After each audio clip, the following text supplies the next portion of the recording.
한국표준과학연구원의 이윤희입니다.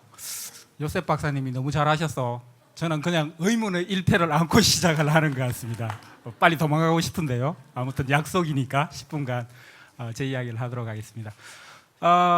저희는 실은 이젠 새로운 발견의 신대륙 극한이라는 화두로 오늘 가지고 왔고요. 저희 연구팀, 극한 연구팀이라고 하는 사람들은 좀 바보스러운 그런 묵직한, 우둔한 그런 사람들이 연구를 하고 있습니다. 여러분, 극한은 뭐라고 생각하세요? 수학? 그렇지 않은데 저 수학 되게 못해요. 그래서 여기 답을 가지고 왔어요. 극한이라는 부분은 저희가 생각할 때는 뭔가 새로운 생각을 가지고 기존의 한계를 넘는다라는 부분입니다. 그래서 지금 보시면은 되게 재미난 사진을 제가 구했어요. 보면은 말이 헐떡대면서 달리고 있죠. 근데 지금 보면 이 말이 얼마나 힘이 들었으면 혀가 쭉 빠져 있어요. 이렇게 빨리 달리려고 힘을 쓰는데 그럼에도 불구하고 우리가 익히 알고 있는 가장 빠른 막, 천리마라는 게 있죠. 하루에 400km를 달릴 수 있어요. 근데 평균 속도로 보면은 17km/h가 안 되는 낮은 속도예요. 그 반면에 18세기에 이제 전기기관차가 들어오면서 무려 몇 배예요? 거의 2배가 넘는 39km/h로 달리게 됐습니다. 생각해 보면 여기도 극한이에요. 18세기의 극한. 그러니까 말이 달리는데 아무리 박차를 가해서 이놈을 더 빨리 달리게 해봤자 이놈이 30km를 달릴 수는 없어요.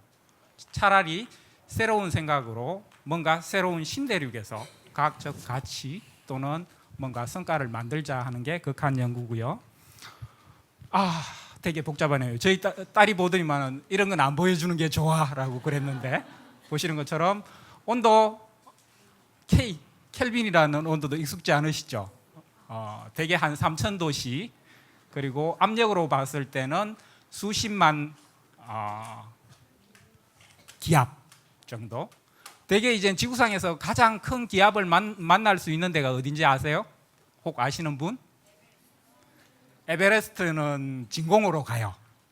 밑으로 가야 되죠. 그래서 필리핀 정답입니다. 제가 뭔가 선물을 드려야 되는 선물이 없어요. 마리아나 해구가 해수면에서 한 11km 정도 바닥에 있어요.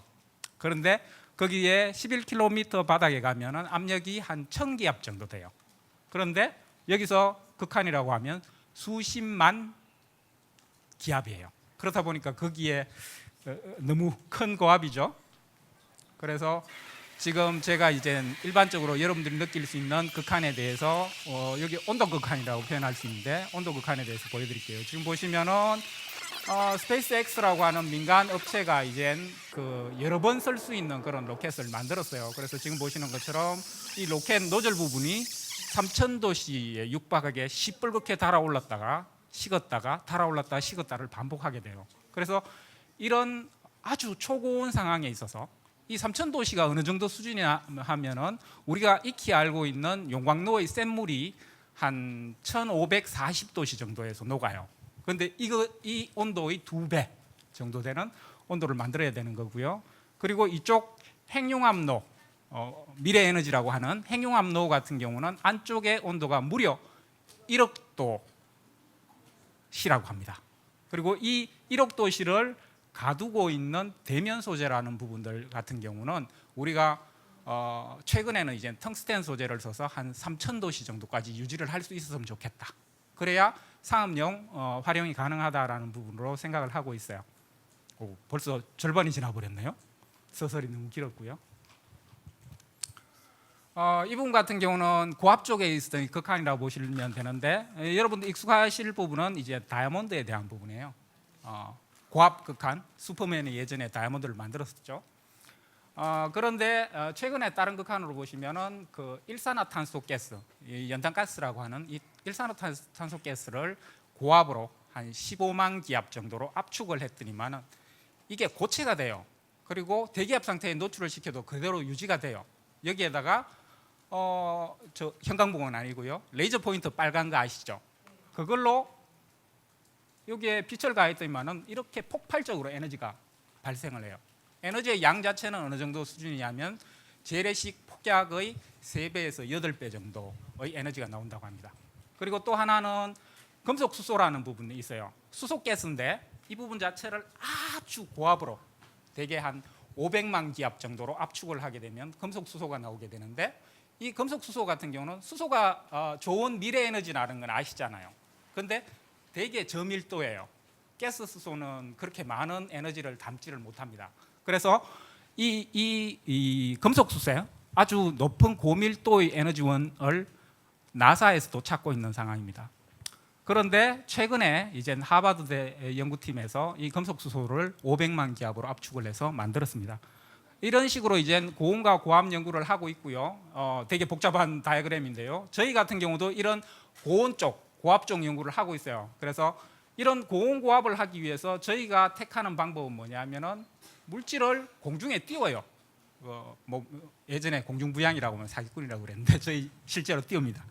그리고 이 띄운 물질에다가 레이저를 가해서 저희가 금속을 용융을 시키게 돼요. 그렇게 용융된 금속 자체 같은 경우에 응고를 일으키는 핵생성이 되게 더디기 때문에 이 액체 금속 자체가 원래의 녹넘점보다 거의 몇백 도 이하에서도 액체 상태를 유지해요. 자기가 원래 고체로 돼야 되는데 되지 못한 상황이니까 되게 기분이 나쁘겠죠. 그렇다 보니까 슬쩍 건드리면은 거의 폭발적으로 빛을 방출하면서 고체가 됩니다. 그런 식으로 저희 같은 경우는 관행이라든지 아니면은 용해도 쪽에 있었으면 과포화, 그리고 제가 이제 주로 다루고 있는 부분에서 고압 쪽에서의 과압과 같은 그러한 되게 복잡한 용어들인데요. 이런 연구들을 진행을 하고 있어요. 그래서 준안정 상태, 어찌 보면 앞서 보셨던 다이아몬드도 하나의 준안정 상태인데 이런 준안정 물질들을 찾는 연구들을 저희가 진행을 하고 있습니다. 감사합니다. 그래서 실제 보면 저희 같은 경우는 이렇게 물질을 띄워놓은 상태에서 뭔가 여기서 물질 내에서 다이아몬드와 같은 그런 새로운 물질이 생겼는지 그 안에서의 변화는 없는지를 확인하기 위해서 포항에 있는 방사광 가속기를 통해서 실시간으로 찍는 부분, 그리고 라만 구조 분석을 하는 부분, 이런 모니터링 기술들을 같이 구현을 해놓고 있고요. 그리고 이 부분 같은 경우에 실제 저희가 과포화도를 아주 키운 그런 용액 상태에서 거의 지구상에 없었던 새로운 결정들을 만드는 그런 연구들을 진행을 한 바 있습니다. 그리고 이 부분 같은 경우는 저희가 공중 부양을 시킨 다음에 이제 물을 드라이 시키면서 과포화를 만들어가는 과포화를 만들어가는 상황들에 대한 그림인데요. 동영상 좀 이동을 해주실래요? 2분 남았습니다. 네. 큰일 났네요. 그래서 지금 보시면 저희 하는 연구 소금물 연구하고 있어요. 그래서 지금 보시면은 하나의 단결정이 만들어져서 소금이 커가는 부분, 이 부분 같은 경우는 폴리스텔린이라는 나노 파티클이 들어가 있는 콜로이드인데요. 처음에는 붉은색 계열을 갖다가 점차 이제 크리스탈라이즈 되면서 이놈이 푸른색 그리고 투명한 색깔로 바뀌는 그런 상황들을 볼 수 있고요. 처음에는 저희는 요산, 통풍을 일으키는 거 알고 계시죠? 그 결정화를 이제 연구를 하려고 샀는데 사다 보니까 잘못 알아서 요소를 사버렸네요. 그래서 요소를 연구했는데 요소에서도 재미나게 아주 뾰족한 그런 결정들이 만들어지는 부분을 볼 수가 있었고요. 그리고 두 번째 토픽으로서는 이제 최근에 이제 저희가 따뜻한 얼음을 만들었다, 그리고 얼음의 결정 형상을 제어했다, 그런 홍보들을 했었는데요. 지금 보시는 것처럼 머리카락 굵기 정도 되는 구멍을 뚫고 여기에 물을 집어넣어요. 그리고 다이아몬드 엠빌 2개를 맞닿게 붙여서 압력을 만듭니다. 그래서 어느 정도의 압력을 만드느냐? 1만 기압 정도를 만듭니다. 그렇게 되면 얼음이 만들어지고요. 그럼 그 다음에 얼음을 적절히 녹인 다음에 우리가 하나의 시약 결정을 만들게 돼요. 그래서 그 시약 결정에다가 압축 속도를 느리게 또는 빠르게 조절을 했죠. 그렇게 했더니만은 지금 보시는 것처럼 빠른 속도에서는 원래 입체적인 그런 크리스탈이 자라다가 어느 순간 날개가 달린 것처럼 2차원적인 결정으로 바뀌는 그런 상황을 볼 수가 있었고요. 그리고 이런 시점에서 결정의 성장 속도가 무려 10배나 빨라지는 그런 상황들이 있었어요. 그래서 이런 부분들을 저희가 리포팅을 했고요. 그래서 지금 이제 급하게 갈무리를 해야 되는데요.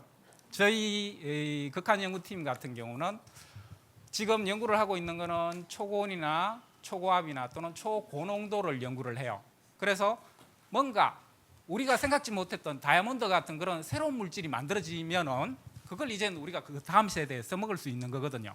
그래서 지금 저희가 하고 있는 거는 그런 물질을 찾는 연구를 주로 합니다. 그리고 이게 상용화돼서 쓸 수 있는 단계에는 아마 저희 역할은 끝난 것 같고 아마 이 앞에 계시는 어린 학생들이 아마 그 일을 할 수 있을 거라고 생각을 하고 있고요. 마지막으로 제가 여기다가 이제 그림을 하나 가지고 왔어요. 지금 보시는 것처럼 이게 뭐냐면은 우리 익히 겨울에 문제가 되는 블랙 아이스예요. 프로전 레인이라는 표현을 쓰기도 하는데요. 이게 사이드 미러에 얼어붙은 상황입니다. 이게 뭐냐면 언더쿨링이라고 하는 관행이 아주 강력하게 된 그런 빗방울이 그냥 바로 사이드 미러에 들러붙으면서 얼어버린 거예요. 그래서 지금 보시는 것처럼 제가 전달하고 싶은 메시지는 뭐냐면 극한이라는 부분 자체는 여러분들 생각보다는 되게 멀지 않아요. 근처에 있는 상황이고요. 그리고 또 아마 상용화라는 부분을 되게 제가 멀게 표현을 했는데 아마 생각지 않게 또 조만간 그렇게 상용화가 될지도 모르겠습니다. 네. 조금 생뚱맞은 이야기였지만 여기서 마치겠습니다. 네.